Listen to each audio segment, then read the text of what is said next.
to order for Monday, January 20th, 2020. First order of business, I'd like to call Deputy Vandale.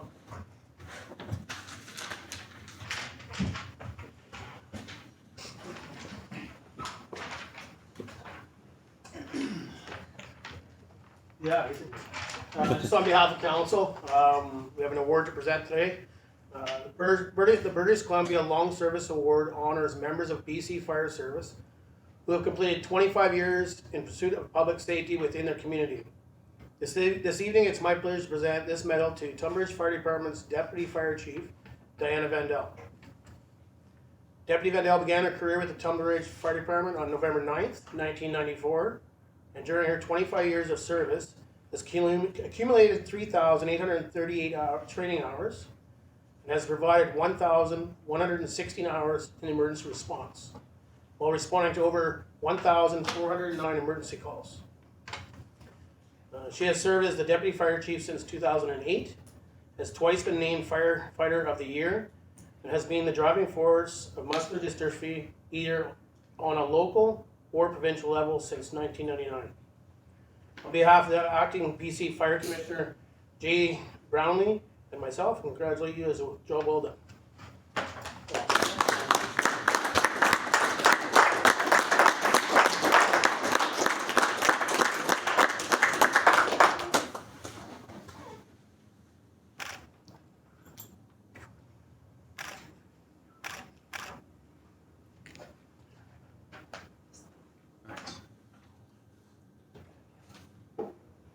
You guys can step up there if you guys thoughts are.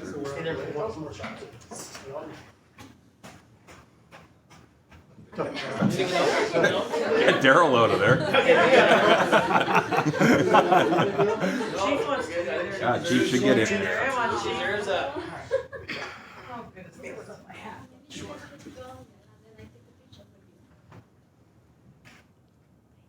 Beautiful. You guys want to go and I take a picture? We're going with all you guys in there? That'd be good.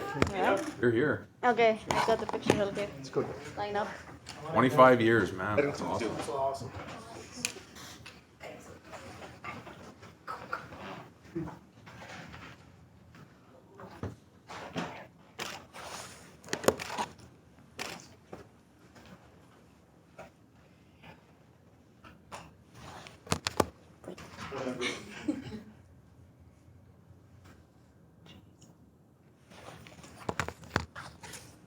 Okay.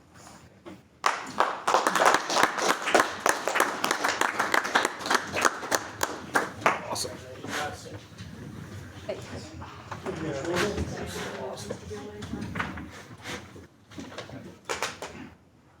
25 years. If I can get approval of the agenda? Councilor Majinski? At the Monday, January 20th, 2020 budget meeting, agenda be approved as presented. Seconder.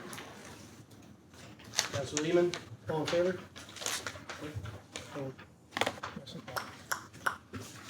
Okay, we just missed a step there.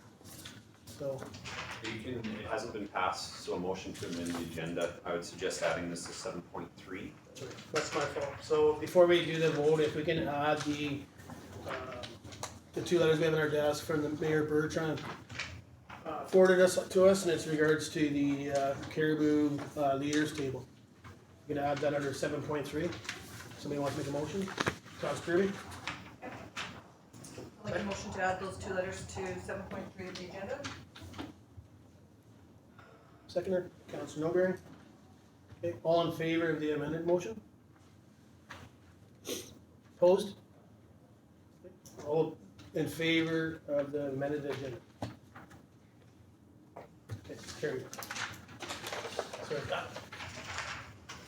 Adoption of the minutes for January 6, 2020 regular council meeting minutes. Can I get the recommendation? Councilor Milbury. That the Monday, January 6th, 2020 regular council meeting minutes be approved as presented. Seconder, Councilor Majinski. All in favor? I'd like to discuss. Yeah, the business rising. Yeah. The next one? We're just Well, gonna- I don't want to approve it till it's. Okay. Discussion? Councilor Hum? Just a note here on page 11 of the agenda. it says that we have approved to give $30,000 for 3 years to Boltry's house. And I don't think that that was the motion. Talked to Mr. Wall about it, and he's confirmed that that was not the intention there. Mr. Wall? That's correct. That's been forwarded to the February 18th budget meeting, and so that amount will be discussed at that. It was defeated, and then it shows carried down here. I'm gonna have to take a look at exactly what happened, but my vivid recollection was council talked about it, debated it, and moved it to the February 18th meeting for decision at that. And one other point here on the previous page 10 of 57, the Community Child Care Space Creation Program. I just have a question about it. It says the council approves the standalone daycare project and the grant management. Does that mean that we approve this standalone daycare without the approval of a grant? Well, I mean, That's not my understanding, but Yeah. that's what that reads like to me, so. Just want to make sure that we're clear on that this does not go ahead without the approval of the grant first. Yeah, I'll go to Mr. Wall, but that's my understanding. The same thing, I read it too, and to me, it's if the grant comes through, Mr. Wall. That's correct. So it's only if we get the grant. And further on in our budget, it states there's some money there put to the side there, and it's if grant is approved. Okay. So with the concern there in regards to, Mr. Wall, what do we do in regards to the Boltry project? Well, Before we can approve the minutes even though it's in there? yeah. Okay, any more discussion before we approve? Okay, all in favor? Opposed? Carried. Business arising from the minutes? Seeing none. Consent agenda. A recommendation, please? Councilor Norbury? That all the items in the Monday, January 20th, 2020 consent agenda be moved for information. Seconder. Councilor Kirby? All in favor? Opposed? Carried. Any item there that council wish to discuss? Councilor Norbury? I'd like to move 7.2, the Charge North program, for discussion. Seconder. Councilor Majinski? All in favor? Opposed? Carried. Councilor Norbury? So I think there's an opportunity here for us in that we can opt into this program to get a half off essentially for charging stations.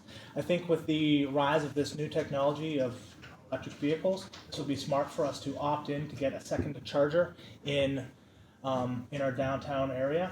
It seems like this Charge North program is developing a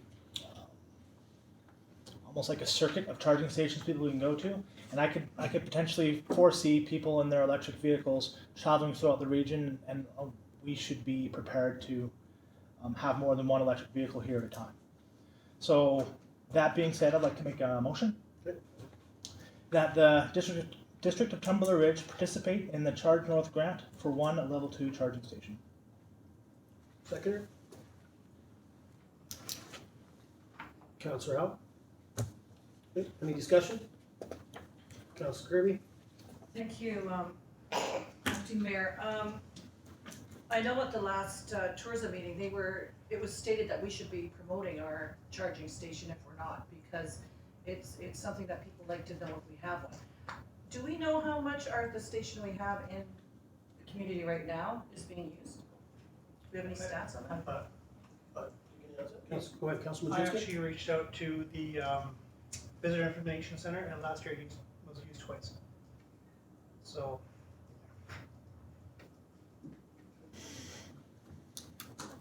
Okay, any more discussion? Councilor Howe? This is going to be a pretty interesting thing here if we do transition what BC wants to do, be away from hydrocarbon vehicles or whatever by 2030. And there's going to be a lot of discussion around the quick chargers. Like, I don't think that's something that we want to get into is the quick chargers, because I think that's an opportunity for hotels and gas stations, service stations, and that to be able to do that. But for this type of thing, I think it's a good idea, and it's an opportunity for us to get it half paid for, or $6,000 off, whatever the price is there. But I definitely think it warrants a little more look into and see if we can get it. the one thing that does concern me is in the report is people that are utilizing it for free parking. So like they seem to be positioned in areas in downtown core, and people go plug in there and then they stay there all day plugged into them. So we just need to make sure that if we are going to do that, that we aren't putting this somewhere on our main streets that don't have a lot of parking as it is. It needs to be off in its own separate parking lot. Something like the visitor information center is a good area. So that's just something that, you know, more discussion. Councilor Majinski? Thank you, Acting Mayor. As of right now, I'm not in favor of the motion.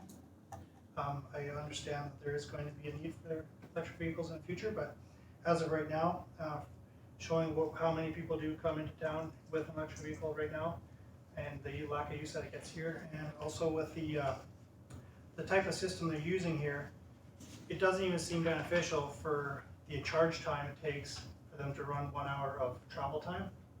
So it take them 20 to 30 minutes of charge time just to get to Dawson from here. And so it does, I think in a year or two, when there is more demand for it, I can see there'd be better technology, and the price of these $100,000 quick chargers would probably come down in value, and there might be a need for them then, and we might be able to get a rebate for those. As of right now, for these, I think they might get dated in technology within a couple of years. So the charge time, you're almost better off just to plug it into a household plug-in. That's my opinion on that. So. Councilor Newberry? So I think great information, Councilor Madinsky, about the twice used, and that's currently. You know, I think when we're making these decisions, we need to start looking in the future. You know, does anyone in an electric vehicle even know that we have these electric chargers? Right. This is something that we can promote. That say we are ready and prepared for this type of vehicle to come to town, because they may be limited in their range, and they might think, well, yeah, I can't come to Tumbler Ridge because I don't know if they have an electric charger. But this is, well, we definitely can help you and maybe a traveling companion. And I think having the 4 to 5 hours charging time is beneficial for our downtown, in that, well, now they have to stay here for 4 to 5 hours. They can check out the community center. They can pop in, have some lunch. And this is something that, when it changes, it'll change. And by the time we get this chance in a couple of years from now, a year from now, it might already be too late to opt into this program. Any more discussion? Councilor Majinski? Thank you, Acting Mayor. I actually watched the Chetwynd debate on this, and they do not have electric chargers in place right now, and they're the first stop through the Pine Pass. So that's quite a long journey across, especially if there's, even this summer, I've actually seen electric vehicles coming through, and there was road construction, and that could be a hindrance to them as well. So they're more likely to have an electric charger station than us, and they don't have one. There's actually a private company that is looking at putting 4 in front of their building so that they can have the service there. So there could be an opportunity for a business to come into town and have them set up here as well. And it might be beneficial for an automotive shop or somebody else to have one in front of their business as well, to cater to all the needs. So that's just something to take into consideration as well. That's why Chetwynd is kind of leaning towards to maybe hold off and to see if their business owners can actually put something in place. So that's just another thing that we should have in the back of our mind as well. Councilor Hall? Yeah, I'm actually, you swayed my opinion. I think you've said a few things there that make me think you're probably right. This isn't the right time to do this. We already have one. Chetwynd doesn't have one. We're ahead of the game as it is, and I like that. The thought of the technology changing is what concerns me. Like, so yeah, you swayed my vote on it. Mayor Bertrand, are you on the phone? I am. Okay, you have any questions, comments? Yeah, I can comment on this one. I am not in favor of joining this program. I think we need to concert our efforts on getting Tumbler Ridge known on the electric grid map, that we do have a charger in place. And like Councilor Majinski said about Chetwynd not having one, that is a critical piece for bringing people up through the Pine Pass to visit Tumbler Ridge. So I'm not in favor of this program at the moment. I think we need to concentrate on getting the word out that we do have a charger in place in Tumbler. Okay, I call the question. All in favor? Opposed? Defeated. Okay, 7.3 is gonna be in regards to the leadership table for the, regarding Caribou. Mayor Bertrand, do you wanna start that one off? Yeah, I'd like to make a motion for discussion, please. Lehman, all in favor? Go ahead, Mayor Bertrand. Thank you, Deputy. So this is before you all today to ask your opinion on what our next move should be. So I hope everyone had the chance to read both letters. The last letter was from Premier Horgan, explaining the next 3 steps as far as making technical working group committees in regards to the socioeconomic, the snowmobile, and the land use. And these are supposed to commence here on Thursday night to start with. And over the course of this information coming from from Premier Horgan, the District of Chetwynd has decided through resolution to not participate in any of the upcoming meetings. In my opinion, in protest to the partnership agreement. I've spoken with Mayor Couture on this issue, and basically, in his words, the District of Chetwynd does not agree with the partnership agreement in itself. So our biggest ask at the leadership roundtable was to include local government a seat at the table of the Caribou Recovery Committee moving forward. That's the one that is going to review all upcoming projects. And through the letter from Premier Horgan, it was clearly stated that the province will not be seeking any amendments to the partnership agreement. So basically what is there is what's going to continue, and laid out local government's role in the steps moving forward would be an advisory role onto the committees. So it's my opinion that I think we need to accept our role and contribute in any way we possibly can. There's a lot of missing information in regards to the partnership agreement, and these committees are really going to bridge the gap on that information. We've been asking for this information for a year and a half. We've got the committees or the meeting times struck, and now we're going to walk away from it. In my opinion, I don't agree with it, but it's really council's decision, and that's why it's before you tonight here to ask which direction you want Tumbler Ridge to go. Chetwynd is our neighbor, and I definitely respect the fact and respect their decision on not participating. I want to support Chetwynd, and I want to support the region in any way that I can, but I feel like the only way to influence whatever we can influence is through these committees.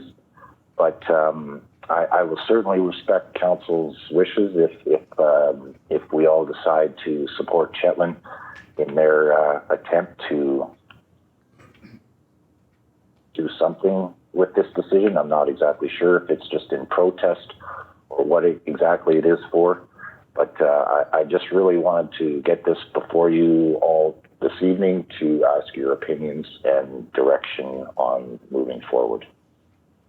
So what we're looking for is a recommendation to whether we participate still in regards to it, to whether it's for information gathering or to have some input, or looking for a recommendation not to be going to these committees, right? That's correct, yeah. And really looking for everyone's opinions on what's been taking place here. I'm just wondering if there's anybody, we can discuss it first, or if somebody'd like to put a recommendation on the floor, then we can discuss it.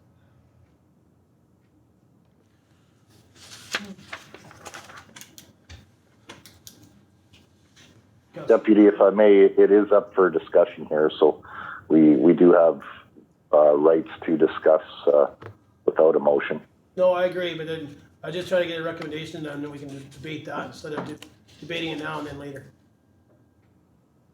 Councilor Kirby? Thank you, Deputy. I think staying at the table is the stand we should make as well. I mean, there's a lot of issues in our community, and I think being part of the snowmobiling management plan and the technical working group and the socioeconomic committees are all important. The fact that we don't have a seat at the actual caribou recovery is too bad, but I think we still need to be present at those meetings myself. Councilor Kirby? I fully agree. I think it's, in my opinion, it's been clear from the very beginning is that this is something that Government of Canada has delegated to the provinces, and the province's standpoint is that we're going to continue down this path. Now we can either have a voice at the table or we can protest and not, and it'll still continue on. I can't, maybe it was FCM or UBCM, but when the Minister of Flinrod was on, it was very clear that this is happening. So I think we need to have at least our voice at the table. Councilor Howe? If we were able to convince everybody who was named in this letter to not participate in the group, we may have a leg to stand on at that point. But being one or two or three communities that is not willing to sit at the table is like sticking your head in the sand and hoping for the best result. And they'll never hear from us or our residents or our citizens. However upset or mad we get, our citizens come back to us and say, well, why didn't you at least get at that table? We did it in protest. I don't think in protest is the right decision for us. I think we need to be at the table, have some discussion, at least know what's going on. And when it all goes sideways, because it's all going to go sideways, there's not a doubt in my mind. This fake-aloo government that we've got in place in British Columbia is all going to go sideways as far as I'm concerned.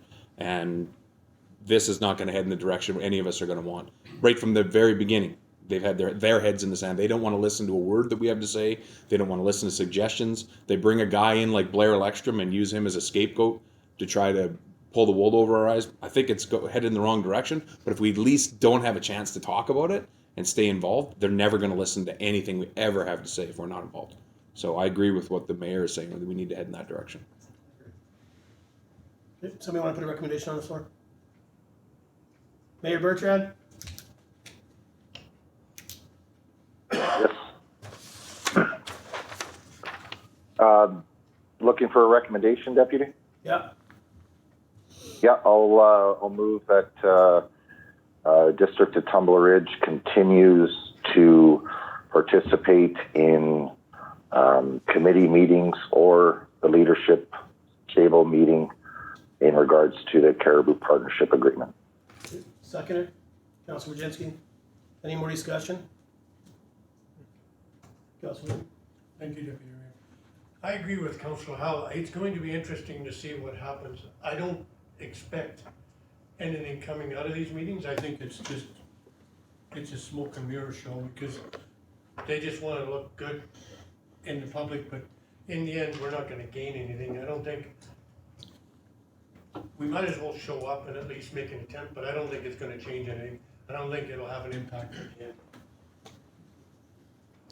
Mr. Wall? Yes, something to consider is that in this case, it may be that our interests and the interests, our industrial interests and the industrial interests of the other communities don't align. I think that there is a motive for some of the other communities to delay this getting done because of the impact that it may have on them.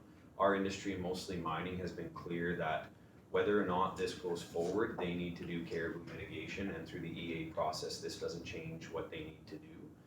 But they've also been very clear that in order to get funding certainty, or in order to get final investment decisions from their funders, this needs to be taken care of. So I think there is an interest in Tumble Ridge seeing this on the industrial side wrapped up. On the snowmobile side and recreation side, that's a different story, but in the industrial side, our industrial partners have made it clear to us they want this done so they can go to their funders and say, okay, we have certainty, we know we can work within this framework, and we know we can be successful. Okay, any more discussion? Okay, call the question on the motion, all in favor? Opposed? Carried.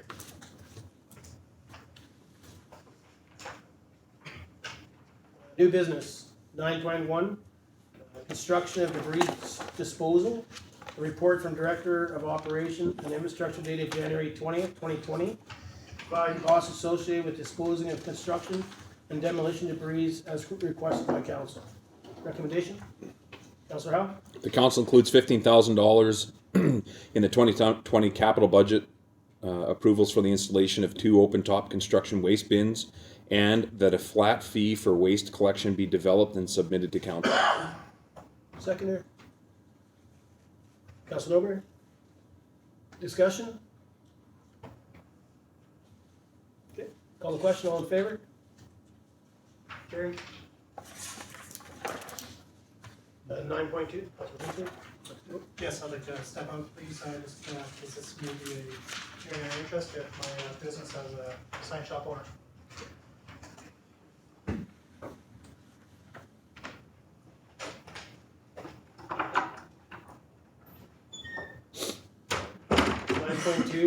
For sale signage in all district-owned parcels.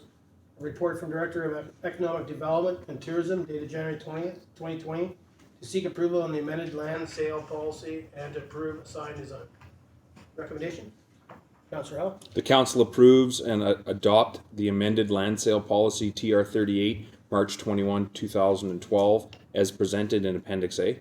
Seconder? Councilor Lehman? Any discussion? Okay, call the question, all in favor? Opposed? Carried.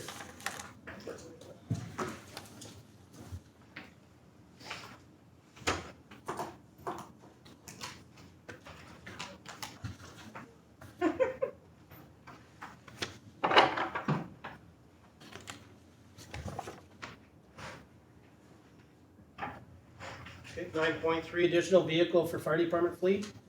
A report from Director of Protective Services dated January 20th, 2020. By council, the rationale for the requested addition of a second command response vehicle to the fire department fleet, and to request that the cost associated be forwarded to the 2020 budget discussions. Recommendation? Councilor Wojcinski? The council confirm the the addition of 90,000 for a additional command vehicle in Schedule C of the 2020 capital and special project budget sheets. Second. Councilor Rubber? Discussion? Councilor Rubber? So in reading the recommendation, I do not find sufficient rationale to purchase this vehicle. I do understand that this would be an added service to our community. I'm just not too sure of how much of an added service this would be. So I am unsure of how much this would increase our effectiveness at emergency response. Councilor Wojcinski? Thank you, Acting Mayor. I think this is absolutely crucial to our fleet of vehicles, especially when our current vehicle is actually getting aging, and a lot of companies, especially mine sites, oil and gas sites, stuff like that, some of them will not even allow a 5-year-old vehicle on site. And that is kind of maybe not in our ballpark of what we're dealing with here, but there is reasons, and that's implemented for specific reasons. So, and what if we do have one of the current vehicle that goes down in to be serviced or cannot be used? I think it's pretty crucial to have minimum 2 vehicles there as command vehicles to be utilized at any given time. Councilor Howe? I think it's interesting that the community's been here for 40 years and we've never come up with this idea before. I also find it interesting that we couldn't come up with some type of a solution to provide a secondary vehicle that the district already has in place. Perhaps bylaw could be upfitted with a set of lights or something along those lines. to help out when vehicles need to get serviced. I get that, and I'm usually never against anything that the fire department wants. It's usually when they wanted to go for the fire truck, I mean, that was a foregone conclusion when we first came out of council. They were not going to do that. And, I kind of led the charge on that when we started looking at the original fire truck that we're going to purchase there. But this one, again, I'm not quite sold on it. I want to have some more discussion. I haven't had an opportunity to talk to the fire chief at all yet about this. I'm not sold on an SUV at all. I've read the report, and I don't quite get it. Pickup trucks make a lot more sense to me for emergency response. I don't know if the SUV can do the stuff that a pickup truck can do when the push comes to shove. And so for me, I'm against it at this time.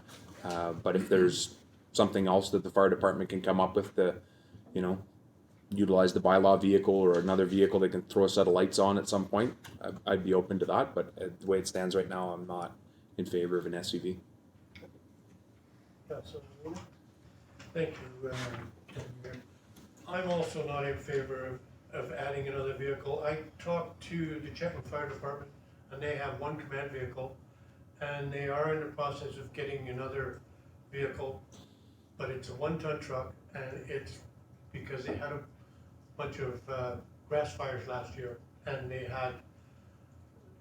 they needed something in order to put those out, and the big fire truck wasn't able to get to those. So that's why they're getting a different truck, but that's a 1-ton flat deck. But even they have only one command vehicle, and they say sometimes it's down for service, but they make do with what they have. It would be nice to have, but they also realize that most of the time it's going to sit there and not do anything. Any more discussion? Councilor Just to make a couple comments about the importance of the SUV. I think in the report it was highlighted the importance of an SUV as the transportation of certain equipment needs to be in a heated part. It can't be in the box, right? So it does make sense. I mean, when it comes up for the command vehicle to be replaced, I'd be more willing to look at this option at that point in time. But our vehicle currently is still functioning, so we should still as what we have. Excuse me. Gonna call the question on the motion. All in favor? Opposed? Defeated. Walking trail extensions 9.4. A report from Director of Operation and Infrastructure dated January 20th, 2020, seeking the expansion of walking paths and lighting of bear walks be added to the budget discussion in 2022 when the next round of paving work and bear walk repairs are scheduled. Recommendation? Councilor Howell? I'd like to put an alternate recommendation out. I sent it out in an email earlier today with only to do with a portion of this, and there's a lot that we can debate thereafter. This is not done when I put this recommendation forward, but it's just to do with the lighting on specific parts. So I'd like to put the motion forward that council submit another request to BC Hydro about replacing the existing lighting on Monkman, Mackenzie, and along Highway 29 to more efficient LED lighting in line with what the rest of the community has done, and that council also ask BC Hydro to add additional lighting to every second pole to match the existing lighting along our expanded walking trail along Mackenzie Way. Okay, seconder. Councilor Kirby. Discussion? Councilor Howell? So just to provide a little feedback on that, like we had a discussion or an email sent to BC Hydro when Mr. Clickash was here. I know Mr. Wall had followed up on that previously, but I think a letter coming directly from our council as well, we would get a response to that as well. The way I understood it, those lights belong to BC Hydro. We've changed all the other lights in town to LED, including the majority of our buildings. And I just would rather have a formal request of them before we ever look at spending money ourselves to replace those lights. And this area works along Mackenzie Way because the lights, or the power poles, are on the same side of the road that the paved road is that we put on. It doesn't work on Monkman because the power poles are on the opposite side of the road of the path. So if we could just take care of that portion and see where that gets us, and then we can move on with the rest of it, that's what I would like to see. Any more discussion? Okay, call the question, all in favor? Opposed? Carried.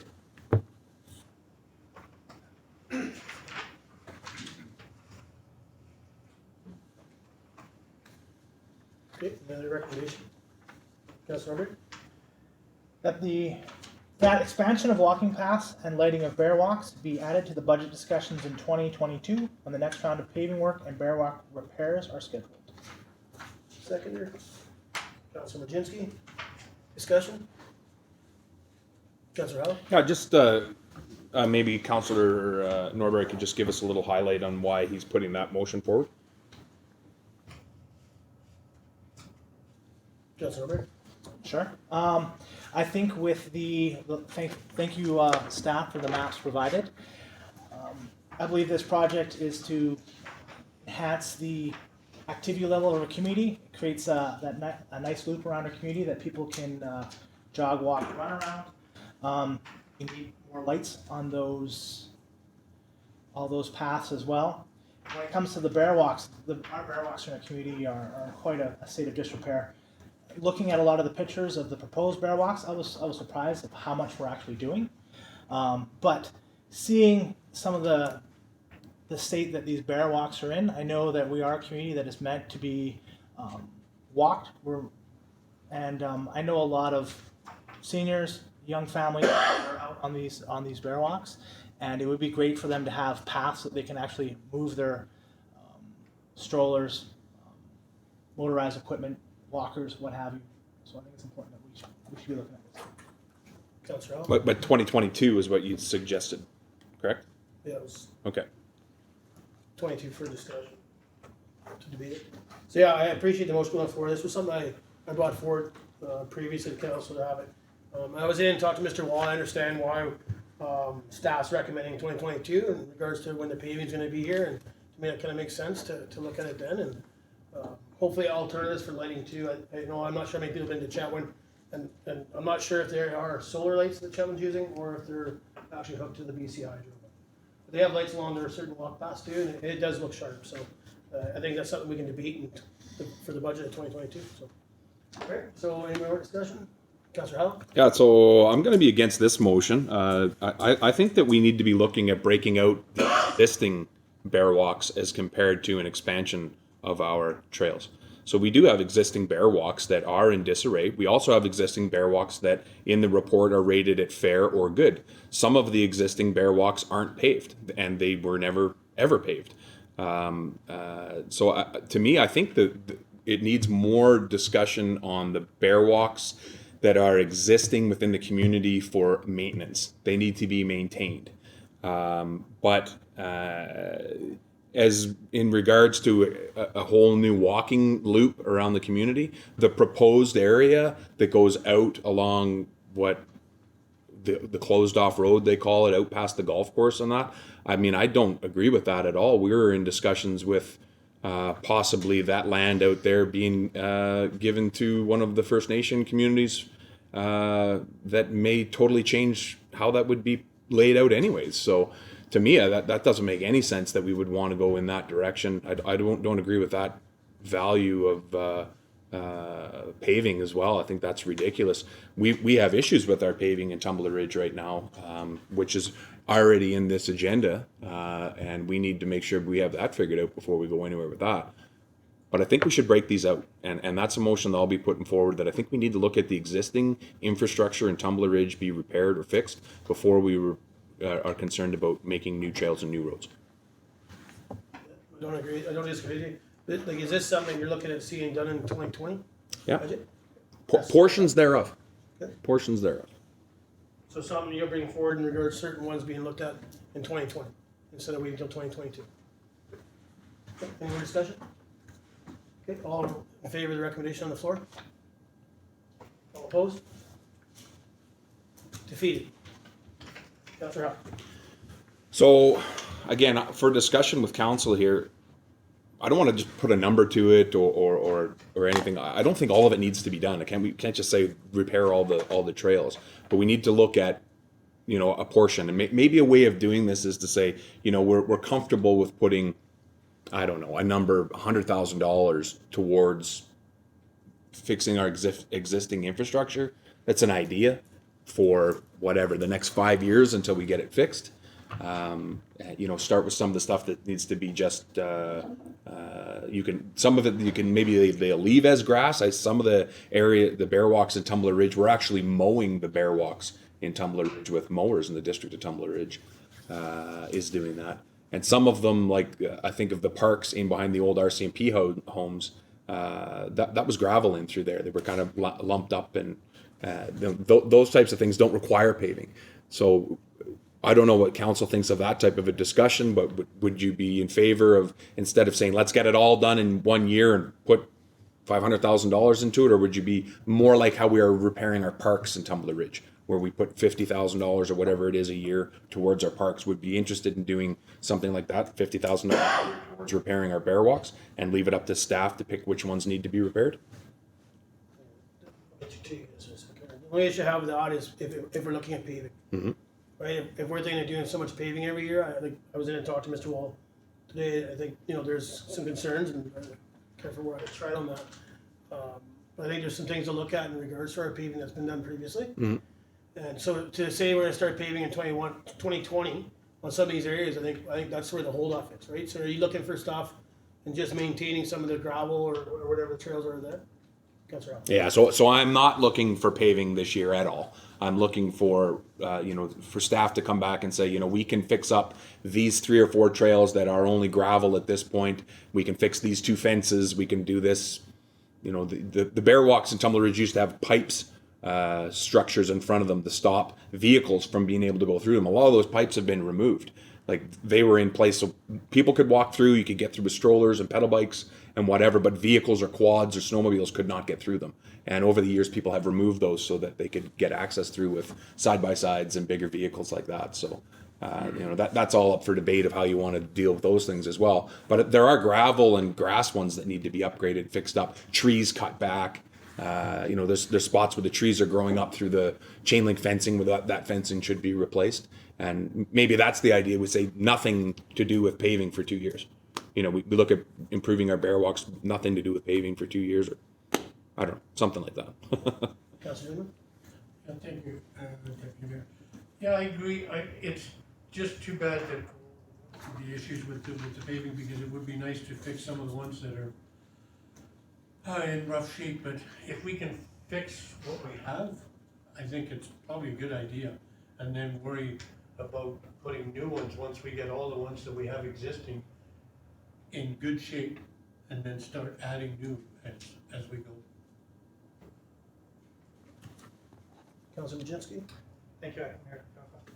My only concern was if we did do paving, if it coincided with other paving in around town. But if this is going to be as an upgrade to either put in new posts to limit snowmobiles and ATVs through those bear walks that are for pedestrians only and strollers, I think that's, and the fencing as well, boarding on people's properties, would be nice to see if they were all up to par, to our standard in the district of Bridge. Just go ahead, Councilor Kirby. Thank you, Mr. Mayor. Does the small paving machine that the district owns right now, is that capable of doing some of the walking paths? Or have they become already too wide? I believe it's just like it's a pothole, and then I can So go it's to not- staff. It's like okay. it's, you know, there's certain square footage for their heat thing and stuff like that, is what I'm saying. Mr. Wall? So just one comment here. We talk about bear walks and the posts being removed. I'd like to ask staff, maybe Mr. Wall, but my understanding, some of those were removed for our sock machine to go down to plow. I believe is why those have been, like, I'm not saying other ones have been removed by the people, but I believe some of them has been removed by the district to plow the snow. Mr. Wall? Yeah. So that's why some of them have been removed, so is there a motion that somebody wants to put on the floor? We're all discussing, debating, we're not debating nothing. I mean, I get where Councilor Hall you're coming from. I mean, I only voted opposed to Councilor Noberry's recommendation just to hear yours out. But I think what staff recommended in that, I think we could add to it You know, I mean, I wanna see some of these trailways being done in my term of council, just so it's aware to this council. Councillor, I'll put a motion on the floor that we ask staff for a report for repairing the existing bear walks without asphalt. okay, seconder. Councillor Wojcicki? Discussion, Councillor Wojcicki? Would it be possible just to add to that for the 2020 year, I guess, because we would go and follow up with paving in 2022. Do we need a, You'd have to amend it. Or was it seconded? yeah, Yeah, then you just need can to. I amend it? You amend it? Yeah, is it, yeah, to amend the motion that's presented, It says 2020. just to add the 2020. Second on the amended, Councillor Howard. Okay, any discussion on the amended motion of 2020 being added? Okay, all in favor of that recommendation? Opposed? Carried. Okay, back to the original one with the 2020 being added. Any more discussion? Okay, call the question, all in favor? Opposed? Carried. Mr. Wall, you guys are good with that? Yep. Okay, 9.5, capital and special projects. Report from Chief Administrator Office dated January 20th, 2020 to seek council approval for the capital and special project to be placed in the district's 2020 to 2025 financial plan. And I think we'll take one recommendation at a time and debate. So we'll get the first recommendation. Councilor Wojcicki?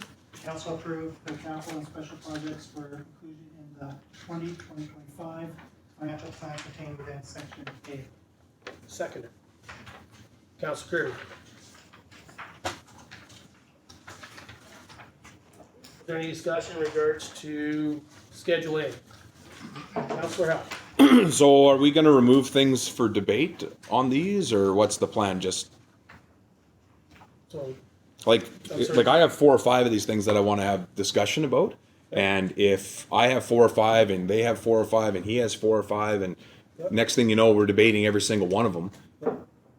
You know what I mean? Like, is I this? think we're gonna end up, like, I mean, if there's, you know, if there's a concern with something, I think we can chat about it for a bit, but then I'm gonna ask for a recommendation. If we're just gonna discuss it, let's throw a recommendation, like, if somebody wants to remove something, or if, first of all, if you wanna get clarity on something, we can discuss it. But if there's something that you're not, Okay. liking within our budget, I would prefer a recommendation, we can debate that recommendation, and either it passes or doesn't pass, we pulled out. Okay.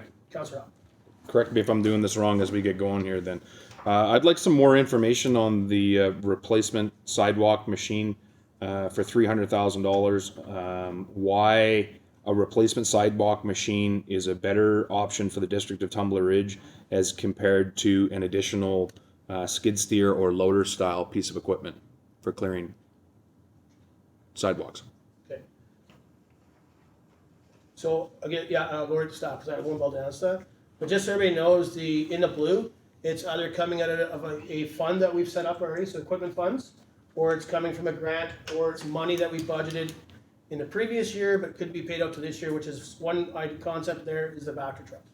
But I definitely go to that. Go ahead, Yeah, but also, that being said, just because we've put the money aside for equipment reserves doesn't mean we need to spend it. No, Right? And I that's agree. why I said in my email today that should be a separate color in here. Like that, like I sent an email to Mr. Wall today, I don't know if you guys had a chance to see it, is that anything that's a transfer from reserve should be classified as a different color than what is a carryover or a grant.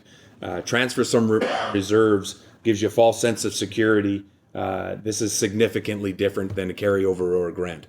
It doesn't mean, it says, yeah, there's money there for reserves, but is that the piece of equipment that we want to buy from our reserves? You know, so to me, I just don't like that it gives you the feeling that it's free money or it's not coming from somewhere. It's in, you know, I don't like I get what that. you're saying, I don't like that thought. So just so, I mean, I can't speak for staff and they'll speak for themselves, but, you know, when we look at vehicle replacements, and the only reason I bring this up is because we've all been part of the asset management. And it was in there, vehicle replacements listed in there. I mean, we have a district council vehicle, which, you know, staff, obviously, it's not just councils. But it comes up, and I think Chief Curry has mentioned in his report in regards to the command vehicle, obviously, right? They set it up, but on the first questions, Mr. I'll have to pass that to Mr. Beal. Why can't you use a skid steer or something? Or a loader. What's the benefit of the sidewalk machine as compared to additional equipment that have multiple uses? So this is a multi-use machine. Gets used on a 12-month period. The width of it for sidewalks is critical. The skid steer is actually quite, how many inches wider, which would affect, number one, the grass along the edge and the curbside. So vehicles parked against curbside, when you're clearing sidewalks with a skid steer, and plus being a skid steer, you have a much more higher chance of liability. The sidewalk machine, call it sidewalk machine because of the task that it does. So not only does it clear snow, but also mows, flails, sweeps. So we have all these different functions for that one particular machine. Did you say mows as well? That's right. So we have a mower attachment for the one we have, or the one we're buying? Nope. So this one we have more attachments, flail attachments, sweeper attachments, blade attachments, sanding attachments. So it does all of those. For the $300,000? That's right. Okay. Councilor Norbury? Thank you. Now I did inquire as to like the ongoing cost of this machine, and over the last 3 years, it's cost us an average of $20,000 a year to maintain this thing. So that's $60,000 we spent in 3 years on a machine because the parts are difficult to find. I mean, it says right here we can't find it in the Canadian suppliers anymore because the current machine, the current warrantiers went bankrupt. So like it's going to cost us more and more as we go on to fix and replace this, and it's a critical piece of machinery in our community. I mean, right now we have a new snow clearing policy, and that machine is vital to get the services that our community needs. Any more discussion on that? Councilor Raymond? Thank you, Deputy Mayor. I just hope that if we're gonna buy one of these things, we buy something that we can get parts for, and there's actually from maybe a North American supplier instead of a European supplier, because that always runs into a problem. But I mean, if you're gonna buy something, check into it and make sure that they have a good reputation, so that you don't end up doing this again in 3 or 4 years, and then again you have trouble finding parts. Find a Kubota or a John Deere or something that you can almost buy off the shelf, so that we don't run into this problem again. I can't speak for staff, but I'll be honest, I was on council when they had bought this last Mr. Pizza Tournament, but I remember them being down in Denman across from skateboard park. Company was in here. I don't know, I remember being just as a regular resident watching what this company did come in, and when they sold to the district, there was a few pieces of machinery. So I really believe that staff, whether it's Mr. Beal's department or not, actually go through it all and make sure they're getting the right piece, and I think we gotta allow them to do that. I mean, I don't think we don't wanna get into the discussion of what piece we want them to buy. I don't think that's all right.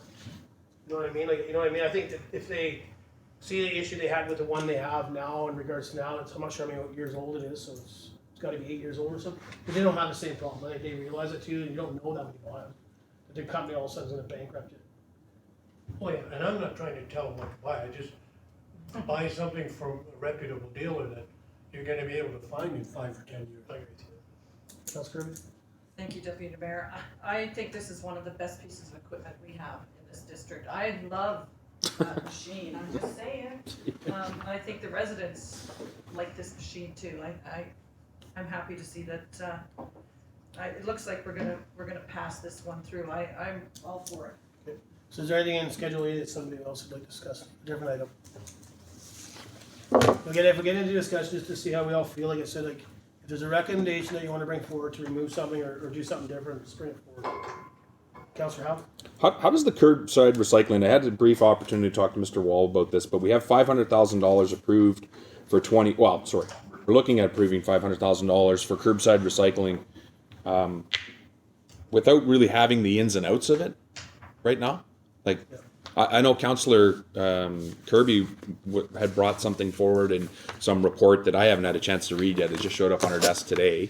But like, should that be in there if we don't know that we're going to go forward with recycling? Like, we don't know, so it shouldn't be in there. I kind of feel the same way. I think let Council Kirby speak to it first, but, you know, there was some discussion that, and I've had it with Council Kirby, I've talked to Mr. Wall, but, you know, maybe it's something we need to, you know, whether we yank it out of the budget for now or just hold off until the meeting in February.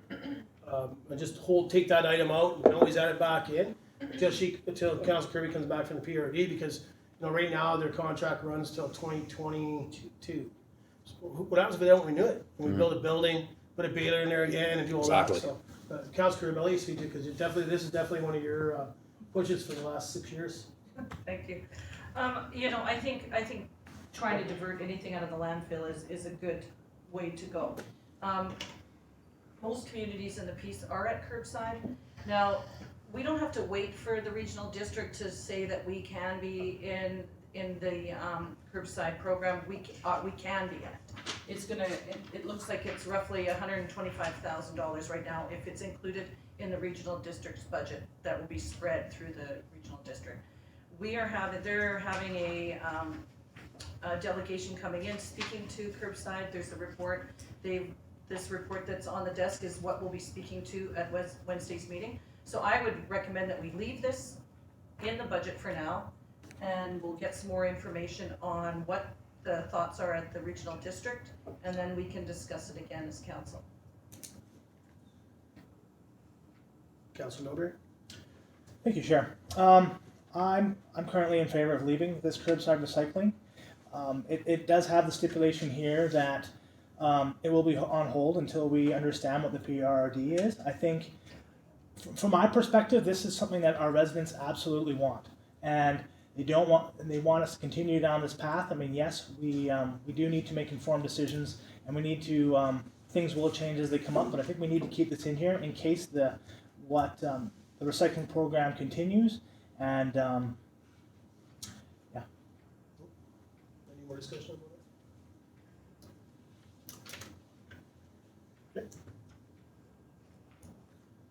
Okay, is there any other items there?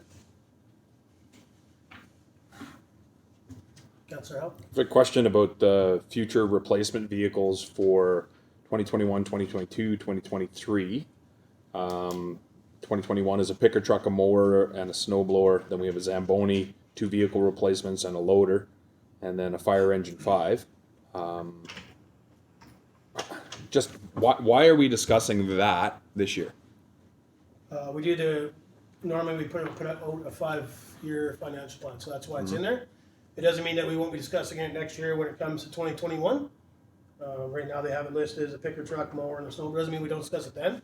But we set that 5-year plan so that if something happens, knock on wood, but something happens, the town can still go. So whether we don't come together and have a budget meeting, the staff have direction on what to go forward with. Councilor Bird? Yeah, thank you, Chair. And to add to that, I mean, this is coming from our asset management policy, and that these are when these pieces of equipment are that's their end of life expectancy. And staff, they are aware that if this machine can continue on, they're going to continue on with using the machinery. But we need to have these in place in case we need to replace them. Does that answer your question, Councilor Howard, your other staff? Mr. Wall? Yeah, it's forecast. The council may remember a few years ago when we were doing our capital and special projects budget, there was probably only the first year that we were able to forecast what our capital spends are going to be. As we've gotten continued asset condition reports and replacement plans, we're able to forecast out. So this isn't something, and I think it said there in the report as well, this isn't giving us approval to go out and replace any of these. It'll still come back. It may be that by the time we get there, we look at the business case and say, okay, well, this is completely depreciated, but it's still working fine. We don't need to replace it. But this is starting to give council an idea to forecast into the future what your capital replacement requirements are. That's good. Better Yeah, answer, no, sorry. absolutely. I tried. No, I got it. Okay, so is there any more discussions in regards to Schedule A? Councilor Legit. Just to note that the vector replacement's been paid for. Yeah, and I think that's why they put it in blue, so it's just being paid out this year. I mean, it arrived and just gets paid out. Okay, anything else? Okay, so I'll call the question on the recommendation that's on the floor for Schedule A. All in favor? Opposed? Okay.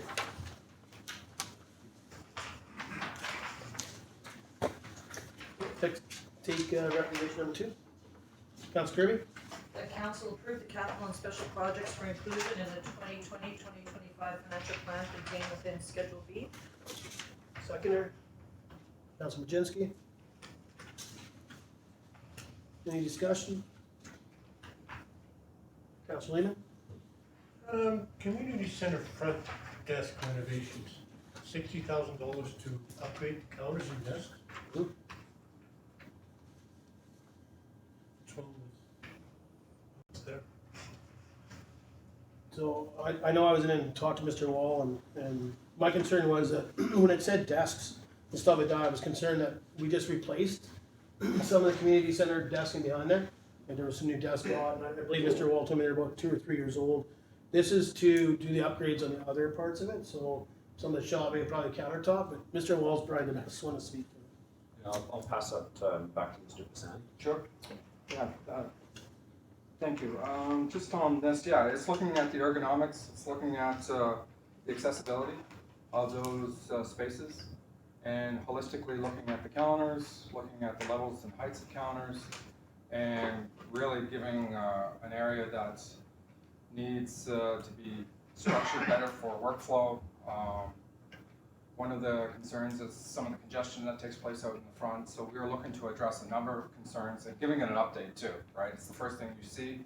It's a point of where the community comes in and does business, so we were looking to upgrade those features within that space and give it a more of an appeasing look, make it more open, more just more visible. Councilor Howe? Just along with that, there's also, it says, the current arts gallery space will also be repurposed for electronic programming for public use. What is electronic programming for public use? Mr. Wall? Mr. Pisani? Yeah, sure. We're gonna look at repurposing that space for some office space, but also allow to have the folks here be more interactive with our programming. We had tried something in the past. We're looking at setting up a bit of a workshop and really looking at providing services without necessarily being open all the time, being more visible to the community, more informative to the community, to be able to be hands-on and having a bit of a workstation area is what we envision there. So put my name down first, 'cause I think we probably all got the same question. What is the plan for people to display when we have those displays, Mr. Wall? Like, whether it's the knitting club or whoever, who already uses that space for that stuff. What's the plan there? Mr. Pisani. Sure, we're looking at repurposing the area downstairs, potentially. The best way to describe it would be adjacent to the gym. There's a nook there that we can repurpose it. And again, it's not in a front and center space. It's not prime property, like prime space, but it will have the visibility because you have people coming from the pool, people coming from the gym, and people also congregate in the hockey area as well. So that's the initial thought there. Thank you for that. Councilor Kirby? Yeah, thank you, Deputy Mayor. My question was about that space because I find that it is nice displaying what's going on at the time locally, and I know a lot of groups use that, and I find that it's kind of unique and it's part of our kind of the way, maybe I don't want to see it change just because of history, and I like it. It's something different, and we've got enough electronics going on, and maybe that space. I myself am kind of against this because of taking that art gallery space out. I got Councilor Norbury and then Councilor Howe. Thank you, Chair.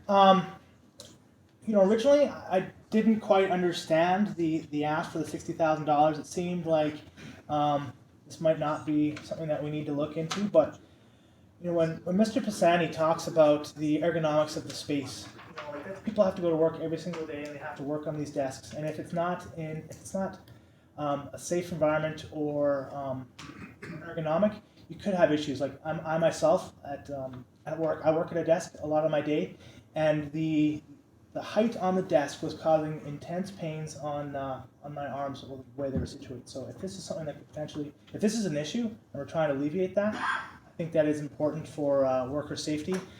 But the second part, brought up about congestion in that front area. It is an absolute thing that's on a daily basis. We have 3 people lined up at the small little window trying to talk. There's opportunities because there's usually 2 to 3 people in the office that can help answer, but you kind of have to, you know, nose your way in there, or you sit back to the side and sort of wait and hope somebody asks something. I agree with you, Councillor Kirby, with the Arts Council area. It is a great place to highlight some of the things that our groups are doing. You know, they have quilting displays in there. We use it for the Winter Carnival displays and stuff like that. But realistically, it's only used a few weeks out of the year. A lot of time it is empty. Councillor Howell. Yeah, I think we should remove that, to tell you the truth. I think there's too much money just lumped into one thing to say, yeah, we're gonna do all this for $60,000. I'm not comfortable with it. So I think that we should remove that until and have a better breakdown of what that spending is for, along with the lobby upgrades as well. Did you want to put a recommendation? Yeah, I'll put a recommendation on the floor that we remove the community center front desk renovations from Schedule B. Seconder. Councillor Kirby. Discussion. Councillor Norberry. Yeah, so I think I agree with the motion as there are some positives to this, but there's also some negatives I think we should have a little more of a breakdown and decision on. Mr. Wall. Thanks. The council has a couple options. You can see in the lobby upgrades that there's a design to be developed in consultation with the public that will be brought back to council for approval. We could put that in with the community center front desk renovations and put that caveat in there and bring it back to council and still proceed with it this year. There's also that we could, council could direct us to just return with those plans, get a final decision from council on what you want to see, and then move forward with it in 2021. There's not a major risk for this being delayed, but there's also the ability to get it done. I believe we could probably get it done this year too, with just coming back to council in a couple months with the designs and moving forward. So whatever you're comfortable with, we can meet your needs. The one thing, and I'd have to speak with Mr. Pisani outside the meeting on this, is if those two get delayed by a year, whether or not he would want to move forward with the washroom renovations at the same time. So just something to consider. So I know you have the recommendation on the floor, but what does council think about that, about having it come back after the public consultation in regards to lobby upgrades?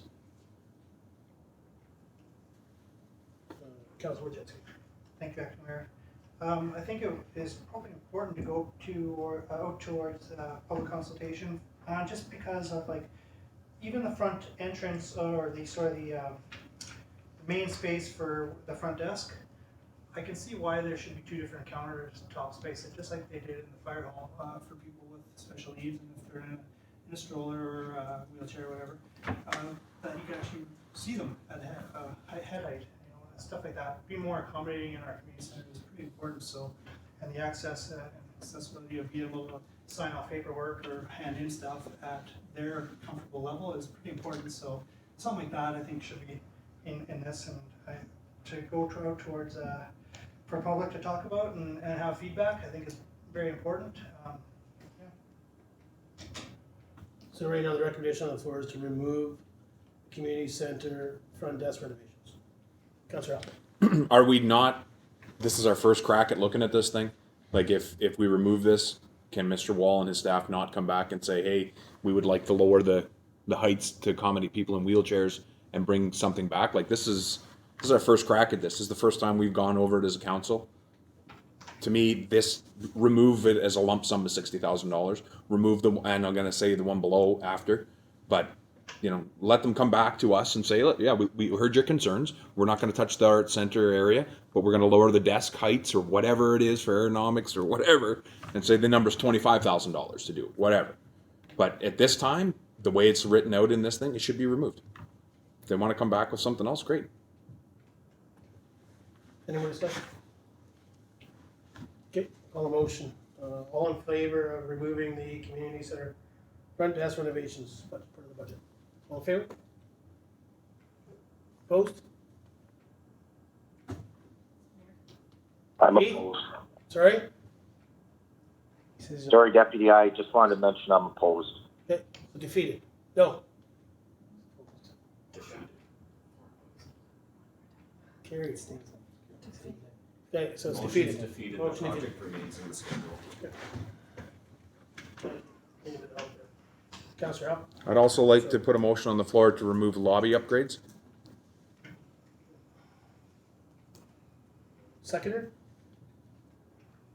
Councillor Kirby?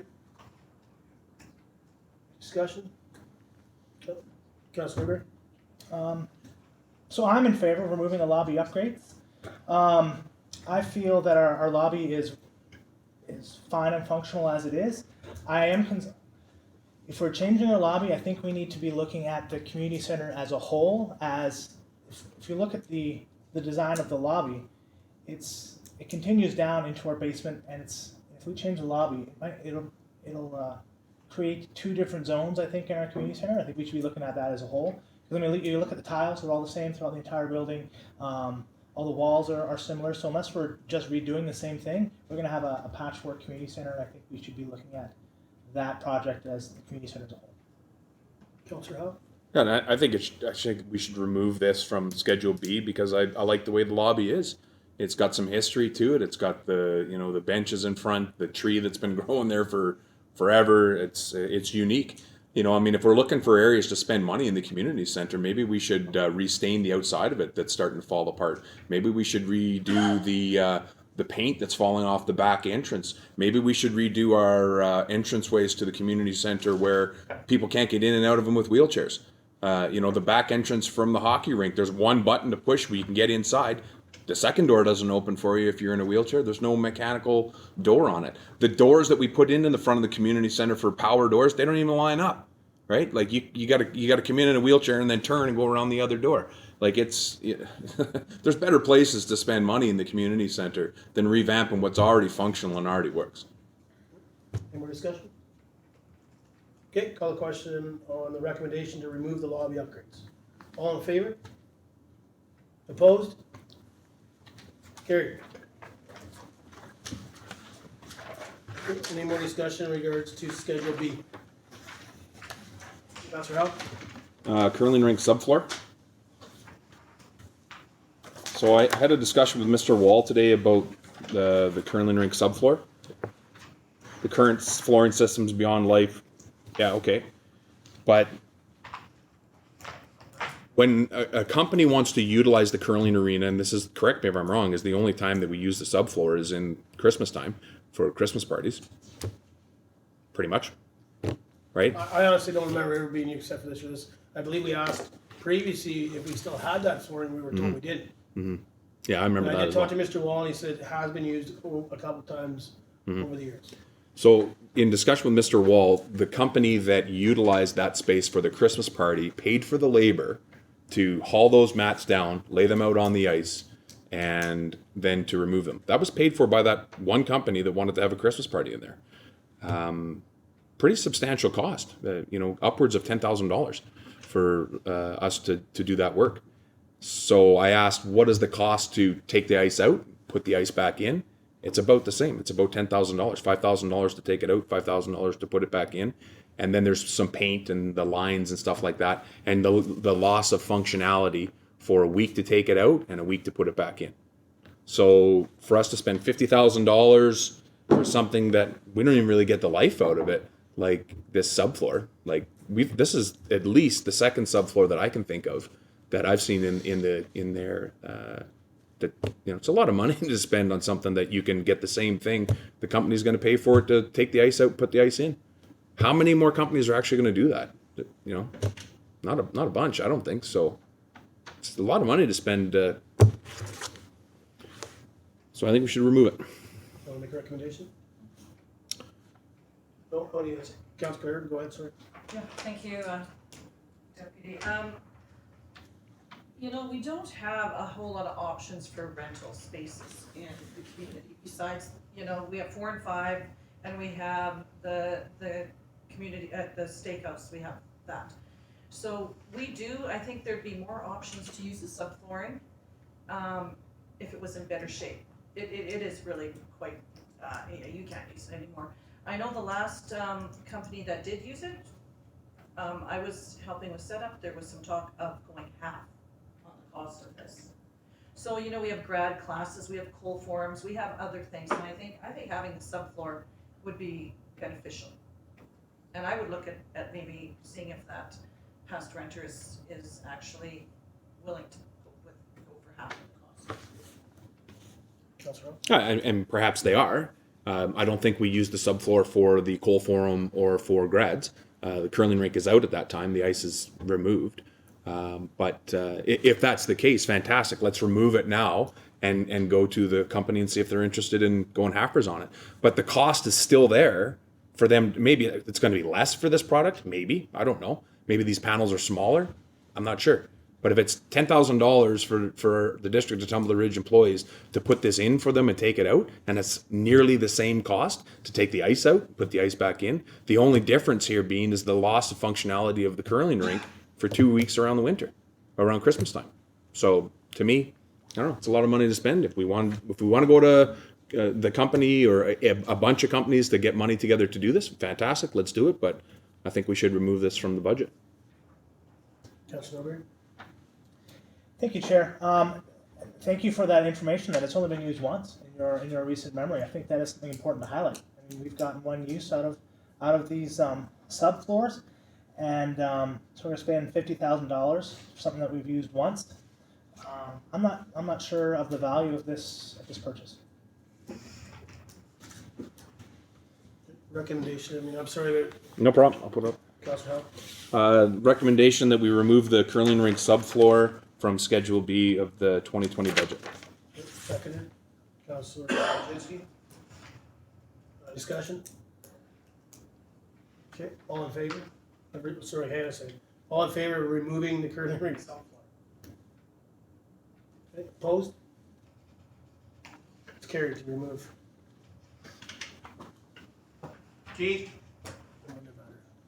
Mr. Wall? Thank you. I just wanted to ask council, since you've taken a look at the lobby and community center front desk renovations, we do have the washroom renovations in there. Is everybody comfortable with that remaining? Yeah. Councillor Norbury? Absolutely. You know, I took a look at the men's washroom, and there are a number of, I'm not going to go into detail, but there are a number of issues in there I think we need to address. And speaking with some other people that go into the other washroom, they tell me it's in dire need as well. I didn't have a chance to inspect them, but could have done it. I apologize to council to you about asking for recommendations right away, but I'd just rather just give me a recommendation than to get a filler to see if I have enough people and then put a recommendation up. So again, if we want to, if you're looking at removing something, or I think we put a recommendation out and we can debate it. I mean, if you're just looking for more information, I think we can discuss it. If that's fair with council. Good, that's all we'll do. Okay, anything else in Schedule B? Councillor Howe? Deputy? Oh, go ahead, Mayor Bertrand. No, that's okay. I'll wait in line. You're next. Okay. I'm just curious about the museum. After reading the last report on it, there was a number of safety issues with it. I'm just curious why there isn't any funds allocated for 2020. Mr. Wall? Thank you. This has been, there was good, healthy internal debate on this. There are safety issues at the museum. We have put the recommendation here because we have an $18 million building which may or may not get approved, and it would make sense for council to, it's difficult to recommend council put $350,000 into a building that we may not continue to use, and for us not to wait the year to get the information that we need in order to make a long-term decision on the health of that building. That is weighed against the fact that this building is continuing to age, the risks are continuing to grow. If we felt there was an imminent risk of collapse, we would have the building, people removed from the building, and that recommendation would come through. So it's not to say that the factors you've brought up, Mayor Bertrand, weren't considered, but the reasoning behind it is twofold, is to allow council the time to make a decision with all the facts that you're going to need on whether or not to continue with this building long term. And also, by the time we get to that decision in 2021, to hopefully have the future years for maintenance and repairs on that building projected out, so you have a total idea of what that building is gonna cost, hopefully over the next 10 or 15 years to keep. So right now, and you'll see it on February 3rd, and council should have it already, the museum is, administration and the museum's administration have proposed a 4-year funding agreement at $220,000, so that's 880 plus the 320 here, and whatever monies is needed to improve in the future. So council will be looking at making over $1 million investment into the museum over the next year or two. So to make a long story short, we want you guys to have all the information to make a good long-term decision on this building, so that we don't put money into it and you make a decision to do something else next year, or we have a new building that we have to build next year. Thank you, Mr. Wall. That definitely makes sense on waiting for the grant decision to be made. I'm just worried about some of the critical safety deficiencies of the building, and if there is a plan to address those in 2020. Councilor Mayor Wall. Mr. Wall. The critical safety issues in there have, I think our fire chief, and I'll get Chief Curry to speak here a little bit, but we've gone up and we have addressed them. We know that the system needs to be upgraded in the long term and can't continue as it is. The issue being to repair this properly past the, I don't want to call it patchwork, but past the ability to continue limp along as we have is not cheap. There is no cheap solution to properly fix this. The fire alarm system is going to be $75,000. So to put that 75 again and then ask council to make that long-term decision, we felt that we could continue for the year, get the data, and make a good long-term decision, or at least allow you to make a good long-term decision. Did you want to add anything, Chief? No, thank you. Mr. Pisani? No, no. And I did talk to Mr. Wall about the same thing today, Mayor Bertrand, and got the same update that, you know, there's concerns there, but we're also waiting to see if we get something from a grant. Yep, no, that makes sense, and thank you very much, Mr. Wall. Councilor Kirby? Thank you, Deputy. I have a question regarding golf course equipment. I asked Mr. Wall in our meeting, which I haven't got the answer for, so asking it now. Do we, right at this moment, store gas-powered golf carts underneath the deck at the golf course? Yes, we do. Thank you. Mr. Wall? Yeah, there were a number of upgrades done to the areas to increase ventilation and, was it fire suppression, Mr. Beal? No, first. Just ventilation. That was acceptable to our insurance providers. Schedule B. Anything else? So I actually have one thing, and that's in regards to, it's on page 50, Fitness Center, funds for engineering and tenant creation for renovation of gym and equipment purchase. Is that equipment being purchased in 2021, I'm assuming, with the 800,000? I guess my concern there, my question is gonna be, are we planning on, is it all new equipment, or are we replacing some of the equipment that's there? And taking some of the old equipment out? Mr. Wall? There'll be a complete inventory done, and the 800,000 is a good placeholder, but I would imagine that next year, once the inventory is done and some renovation, that number may go up, may go down, but it's a safe placeholder for now. So I guess my hope is, we purchased some new equipment 5 years ago, maybe 6 years ago down at for the fitness center, and removed some old equipment. Well, I was seen some pictures today that somebody had taken that was down at the golf course. I believe they were either skiing or horseshoeing or doing snowshoeing, and we have equipment sitting down there. Outside. That's the older equipment. So I guess my concern is, if we replaced that equipment previously, why did we store it down at the golf course? The old equipment. I'll have to take a look into it. I'm wondering if it was meant to be disposed of and just never was through our purchasing policy. So it may have been, and again, I'm just speaking out of turn here, but my guess would be it was identified as still having value to be disposed through our surplus assets and then just never got, but I'll look into it and get back to you. Anything else in Schedule B? Okay. Call the question, all in favor of the amended Schedule B? Opposed? Oh. Carried. Just wanted to make a note on the Zamboni door replacement. We may be moving forward with repair on that prior to the approval of the final budget, just because there's been a number of times where the safety mechanism has had to be engaged, and it's an issue if that's not working properly. So that may get done prior to the approval of the budget in March, but none of the other projects we anticipate moving forward until that's completed. Okay, so would you prefer council to make that pre-approved budget, so there's no concern there? I'm okay with the way we have it. Administration would have the ability on health and safety issues to move forward. So I just didn't want council to think because we've gone and made those repairs that we're moving forward on everything. Okay, sounds good. Okay, I'll take the third recommendation for Schedule C.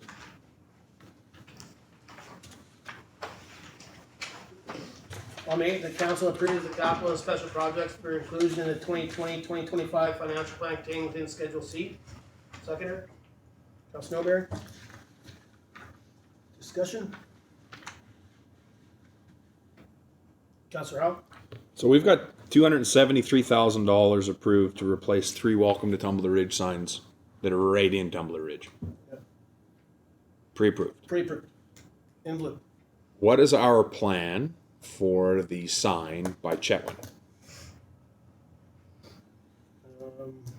If I can remember correctly, and I might not be able to, I mean, maybe the rest of council might remember.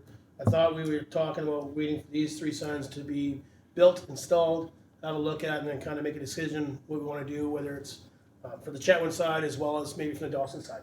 I think we're kind of having a look to see what we thought of the 3 signs. Councilor Howe? Yeah, no, I lost the vote on this last time I tried to have it removed. I think it's a gross amount of money for us to spend on Welcome to Tumbler Ridge signs. But I wonder if I can persuade council to perhaps look at the Welcome to Tumbler Ridge sign that we would put at the area by Flatbed Falls, which would be for traffic coming in from the boundary, which is not paved, from the Alberta border. Would council be in favor of perhaps removing that sign and putting that one out by the entrance to Chetwynd? To me, it's our money is better spent that way. I mean, I don't want us to spend this money. I know I've lost that vote, but I'm just trying to get a little more bang for our buck. And I think if we had a really nice sign out there by Chetwynd, I still think the one out by Dawson would be good too, but I'm leaning towards the one by Chetwynd because we've already had that one in place for years.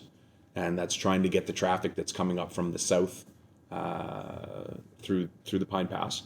More so the traffic that would go between Dawson and Chetwynd would be more local traffic.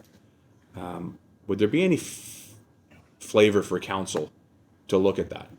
So again, I mean, I'm not saying I'll let the rest of council debate it, but my only concern there would be is if the sign that is, and I can't remember which one was going there when we had the schedules, but will it fit where the one is now? So I believe when we first looked at the sign in Chetwynd, the cement piece that it sits on, it sounded like when staff first looked at it, it seems like it may be okay that we would just have to put a sign on it. Now, will this sign that we're putting out there actually go onto that cement piece, or do we have to redo that as well? That'd be my only concern. Councilor Nober. So I remember the discussion we had previously, and we did talk about having that one of the Welcome to Tumbler Ridge signs at the Chetwynd location. I was against that in that I feel that billboard we have there could be used. We could rotate what's being on there. You know, we could, a good example, we can put 2019 Sled Town Champions or the 2020 Sled Town Champions. So it makes sense to have that versatility there. Additionally, I think if we make the decision to move one sign to another, that's going to put off this our signage, and you know, this is something that we need to have done to improve our community, and I'm not in favor of putting this off again. Councilor Kirby? Thank you, Deputy. I would really like to see a sign up at the Chetwynd turnoff. I mean, the one we have there is an eyesore. That one really needs fixing. But I think I would like to stick with what we've got on the table for the 3 signs here. And put that back into discussions for next budget, because I agree, we need to have something there. It's something I tried to get past in the previous discussions for the past, I think, maybe 3 years. So maybe next year's the year, or this year. Any more discussion in regards to section C? Just clarity from staff that the new fire command vehicle has already been voted. Any other discussion items on there? Okay, call the question for the recommendation on the floor for Schedule C. All in favor? Opposed? Carried.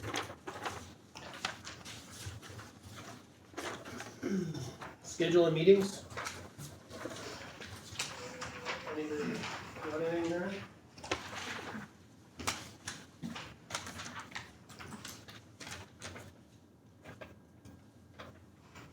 Everybody's good with everything that's coming up in February?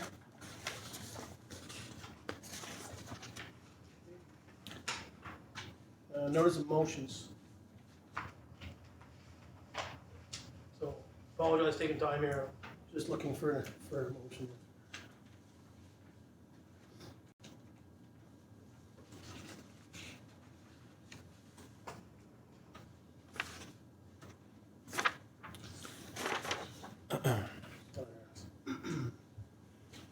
So for notice of motion, I have on that staff develop a report and cost for implementing a system to transport residents to Powderkin and Bear Mountain ski resorts each once a month during the ski season. That's under notice of motion. Anybody else have notice of motion? Notice of motion, water treatment process. Mayor Bertrand. Yeah, I'd like to pull that notice of motion. I won't be pursuing that. Councilor's business.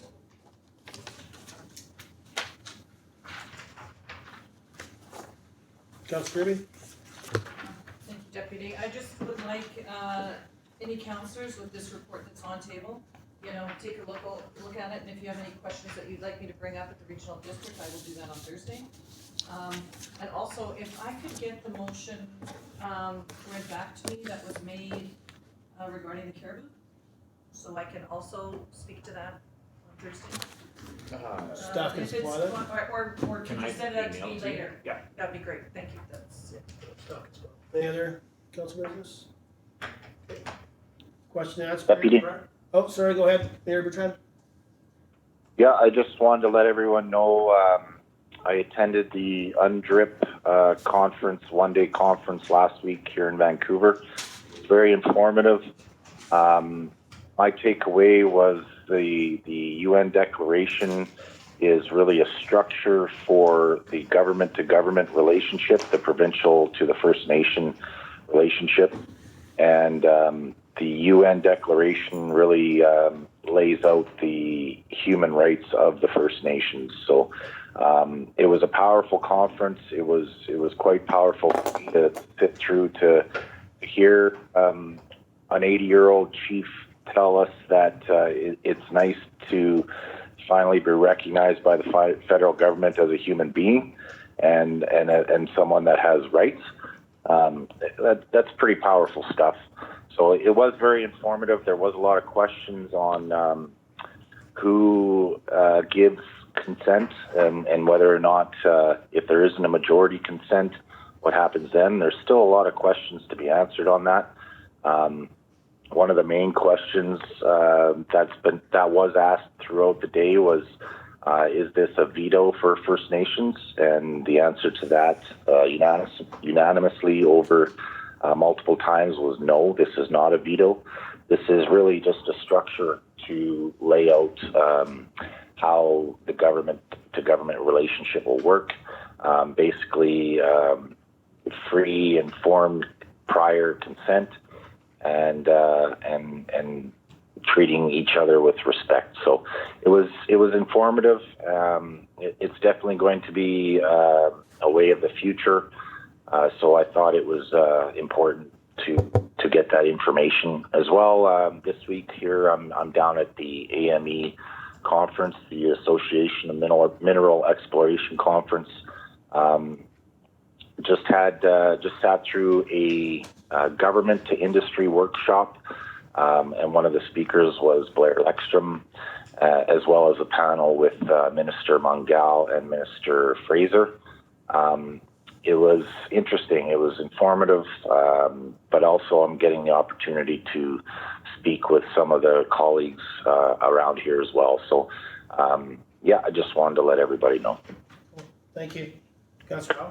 Yeah, just Mayor Bertrand, just maybe just wondering if you have any more insight, if you've talked to anybody while you're at UNDRIP with regards to the Soto First Nation looking to get the land all around the Murray River boat launch and also the land around Moose Lake campsites. If you have any more information into that came to light here last week. I seen some information on that we were not made aware of that. And it's interesting you talk about we should be open and collaborative and talk about this and that, where the Moose Lake thing, that's the first I ever heard of it. I had heard talk about them wanting land down by the Murray River boat launch, but did not know that it included the Murray River boat launch. Those are two extremely important recreation areas in our community. And I wonder if you've had any relation or talk with Soto about why they have not let us know about that until now. No, I haven't reached Soto. They weren't in attendance at UNDRIP, and I don't believe they're down here this week. I have been in contact with West Moberly. Their entire council is down here this week, so I am in contact with them. But as far as I understand, Soto is definitely a ways away from progress compared to West Moberly. So these are the initial selections by Soto. We did have a meeting with them quite a few months ago, our first meeting with them. These selections that we received recently were not part of that meeting and were not part of the selections. So it's taken me by surprise as well. And I do believe we have a meeting with Soto and the province on February 6th to discuss these selections and really get to the bottom of intentions as well. Thank you. Anything else from council? Okay. Question and answer period? Press, everything? Okay. For 15.1, adjournment. Councilor Kirby? Seconder? Jasinski, all in favor? Is that a call-in meeting at Town Hall from 10:30 to 11:30? Was that 6? Yeah. 10:30 seems to just